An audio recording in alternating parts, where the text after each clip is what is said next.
Welcome to the all-new Hoop Nova, your ultimate source for everything basketball. Kawhi Leonard reportedly, allegedly, had an undisclosed sponsorship deal with Daktronics. I got a tip. There is another secret sponsorship for Kawhi Leonard that was 1,000% designed to circumvent the salary cap. Inside the Intuit Dome hangs one of the most unbelievable pieces of technology in sports, a massive circular scoreboard known as the Halo. It wraps around the arena like a giant ring of screens. And when the Clippers opened the building, it instantly became one of the biggest symbols of the franchise's new era. But now, that same halo is at the center of a controversy involving Kawhi Leonard, the Clippers, and an alleged multi-million-dollar arrangement that could have enormous implications for the NBA. According to reporting from Pablo Torre, the company behind the halo had a previously undisclosed sponsorship relationship involving Kawhi Leonard.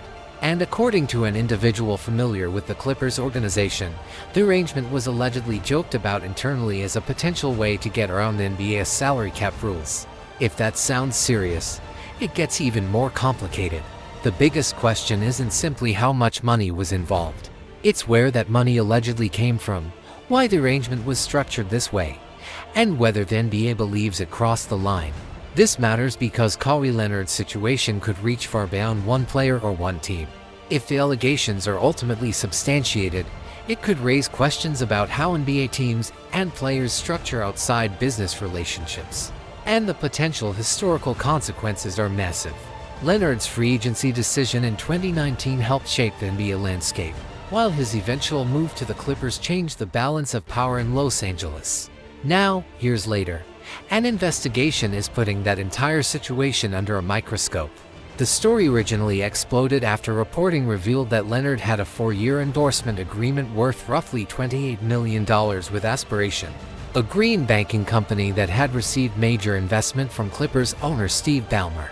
Former employees reportedly questioned whether Leonard provided meaningful promotional work in exchange for the payments. Then Aspiration collapsed, adding another layer to an already bizarre story. The NBA eventually brought in the law firm Wachtell Lipton to investigate the allegations, and for months, everyone waited for answers. Then came another twist. Just when it appeared the investigation was nearing its conclusion, new reporting suggested there could be another company and another financial connection worth examining. And that is where this story becomes extremely difficult to ignore. The question now is whether the NBA will actually find a violation, and if it does, what punishment could follow. Could the Clippers face financial penalties? Could draft picks or other basketball-related consequences become part of the discussion? Or could the league ultimately conclude that there wasn't enough evidence to prove wrongdoing? Nobody knows the final answer yet. But one thing is clear, this investigation has become much bigger than Kawhi Leonard. It is now about the limits of the NBA's salary cap system, the relationships between players and team ownership, and whether massive business deals can be used to create advantages outside the rules of the court. And until the league delivers its final ruling, this story is nowhere near over. The Kawhi Leonard investigation was supposed to be over. The trade was frozen, the NBA had hired an outside law firm, and everyone was waiting for the league to decide what, if anything, happened behind the scenes. Then a completely new company entered the story and suddenly, the entire situation became even more complicated. When Kawhi Leonard was traded to Toronto, the situation changed dramatically. Any potential punishment was no longer just about the Clippers' current roster. Now there was a frozen trade sitting in limbo while the NBA reviewed the findings of its investigation. According to recent reporting, the fact-finding portion of the investigation was believed to be finished, leaving the league to determine whether discipline was warranted. That should have been the end of the story. Instead, another alleged financial connection surfaced. And this time, the company involved is not some mysterious startup that nobody has heard of. It is Daktronics, one of the biggest names in the stadium technology business. If you have ever watched a major sporting event inside a modern arena, there is a good chance you have seen Daktronics equipment. The company makes giant scoreboards, video displays, ribbon boards, and other stadium technology.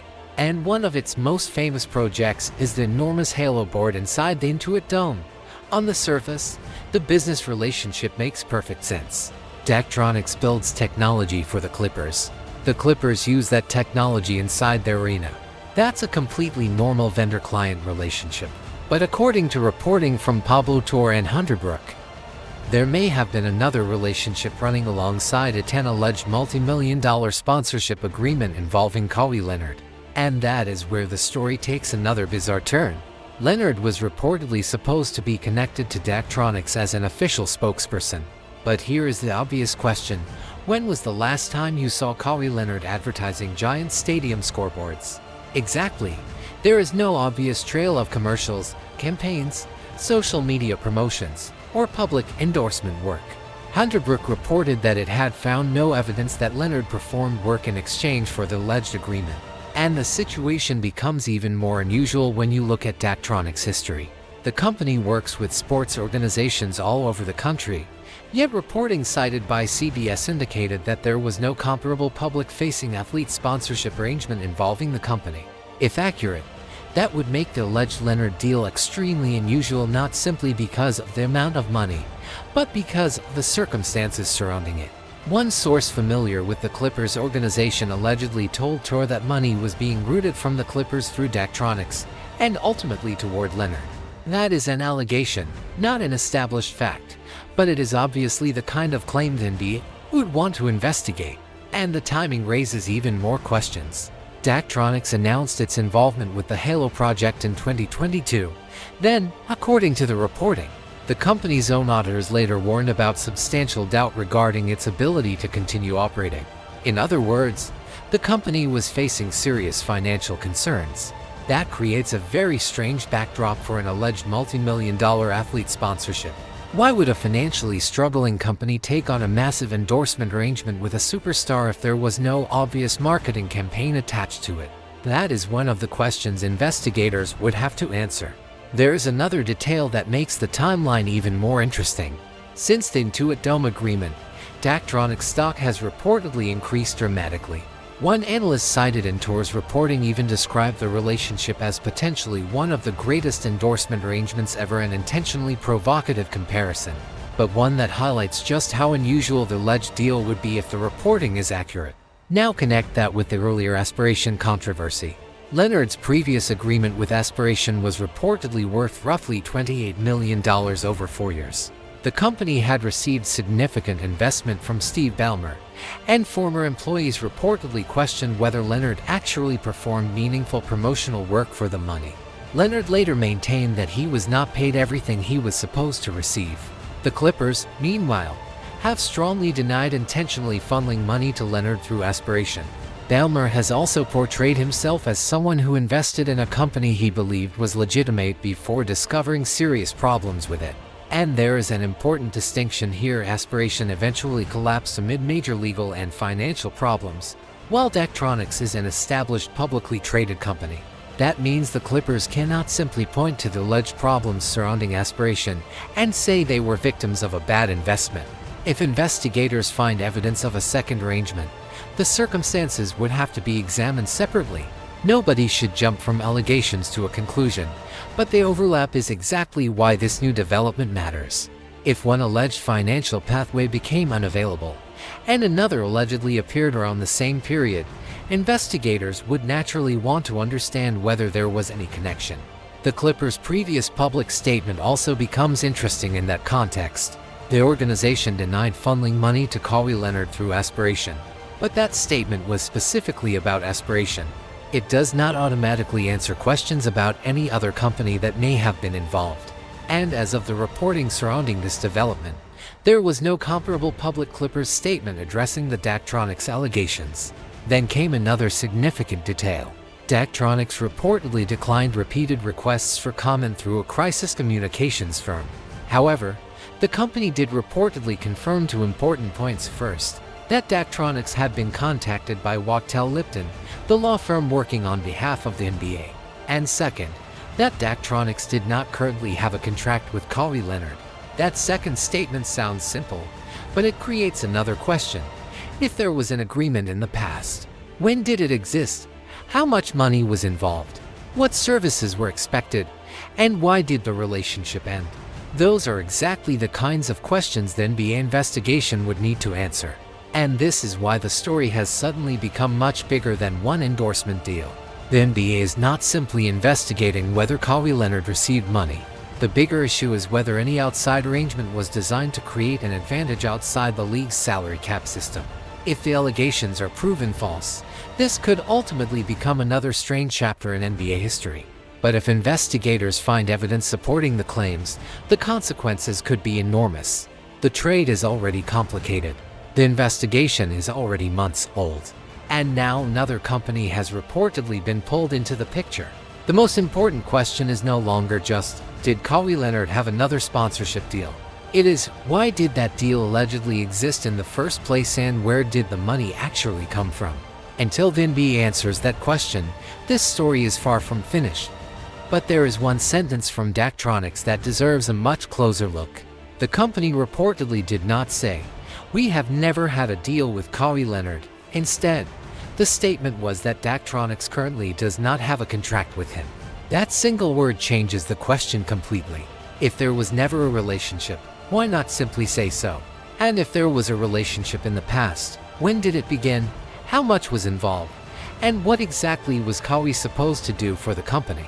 Those questions become even more important because CBS has reportedly connected Daktronics to the second unnamed endorsement arrangement that had already been mentioned as part of the NBA's investigation. In other words, this may not be some brand new discovery by the league. The NBA may have already known about Daktronics while the public was still trying to figure out what company investigators were examining. And if that is true, the story becomes less about a surprise revelation and more about what the NBA has already uncovered behind closed doors. Now step back and look at the bigger picture. Because Daktronics does not exist in isolation, there are now 3 separate business relationships surrounding Kawhi Leonard that have attracted attention. The first was Aspiration, where reporting described a roughly $28 million endorsement agreement, plus additional company stock, while former employees question how much actual promotional work Leonard performed. The second is the alleged Daktronics arrangement, reportedly worth millions and allegedly involving Leonard as a spokesperson despite little visible evidence of public promotion. And then there is a third relationship that is completely different. Leonard reportedly owns a stake in Rhode Island FC, a soccer club, through an LLC established around the time of his Clippers extension. Unlike the other 2 situations, nobody is alleging that this investment itself was illegal. He invested his own money. That is completely different from allegations involving outside payments. But all 3 situations have one unusual characteristic. They were extremely low profile. There was little public involvement from Leonard, and much of the business activity was handled through private entities and people within his inner circle. That does not prove wrongdoing, but it explains why investigators and journalists continue to examine the details. Leonard himself has publicly maintained that he did nothing wrong and has said he welcomes the NBA's investigation. And now the investigation is colliding with an already complicated trade. The Clippers and Raptors reportedly still intend to complete the deal. But reports have also suggested that Toronto has been reluctant to finalize everything while the potential consequences remain unclear. From Toronto's perspective, the concern is obvious. Why accept a player while potentially inheriting the fallout from an investigation involving his previous team? ESPN's Kendrick Perkins even argued that the Raptors should find a way out of the deal. And then this new Daktronics development arrived. Suddenly, Toronto's hesitation looks much more understandable. Raptors president Masai Ujiri and GM Bobby Webster were dealing with uncertainty that most fans could not see. Now the public is learning that another company may have been part of the investigation all along. And that leaves one massive question hanging over the entire situation. What exactly did the NBA find? Because until the league finally releases its decision, nobody knows whether these connections are innocent business arrangements, something more serious, or simply a collection of strange coincidences surrounding one of the biggest stars in basketball. And while all of this plays out, Brandon Ingram and Grady Dick remain caught in the middle of a trade that, technically, still has not reached the finish line. And now we've reached the part of this story that could determine everything: the punishment. Kawhi Leonard is technically still tied to the Clippers, even though the trade to Toronto remains unresolved. His future extension situation is also on hold. And with the Clippers scheduled to face the Raptors in October, There is still a bizarre possibility that nobody knows which locker room Kawhi will actually be walking into. But the bigger question is what the NBA is prepared to do if investigators conclude that the rules were violated. Stephen A. Smith has argued that the situation would be extremely serious if the allegations are proven, even suggesting that a suspension could be considered. But Pablo Torre has offered a very different prediction. He believes there is a realistic possibility that Steve Ballmer could ultimately emerge relatively unscathed. And that is where this story gets fascinating. Because if the investigation has already uncovered enough information to identify multiple companies and financial relationships, why does the punishment appear to be the hardest part? Reports have suggested that the league may be trying to determine what type of punishment Ballmer would accept. Think about how strange that sounds. When an ordinary player gets punished, the league doesn't normally ask what punishment the player is comfortable with. But Ballmer is not an ordinary owner. He is one of the richest people in the world, one of the NBA's most powerful owners, and the person who financed one of the league's most expensive new arenas. If the NBA imposes a major penalty, the Clippers could challenge it through arbitration and potentially appeals, while the players' union could become involved as well. That could turn this dispute into a legal battle lasting well beyond this season. And according to reporting, the union has questioned whether the evidence currently available is sufficient for punishment. So after months of asking, did the Clippers actually circumvent the salary cap? I think there is now a much bigger question. Does the answer even matter if the consequences are small? Because look at how this story has evolved. One alleged arrangement became another. Then a third business relationship entered the conversation. Reporting has pointed to sources who allegedly described how money may have moved between organizations.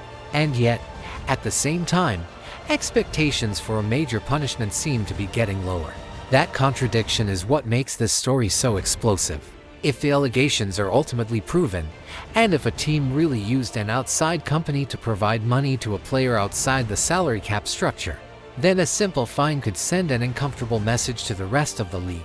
It could create the perception that the salary cap is not a hard limit, it is simply a rule with a price attached.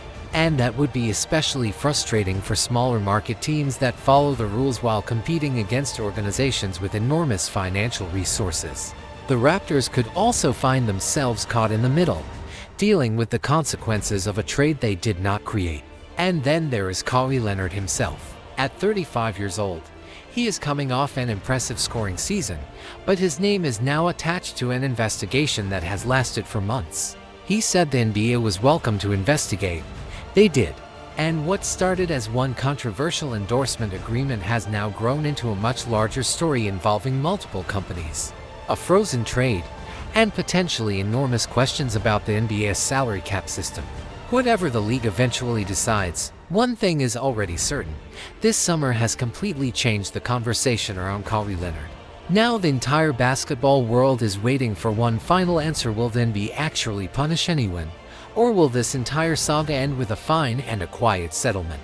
That decision could determine not only Kawhi's future, but how every NBA owner views the salary cap from this point forward.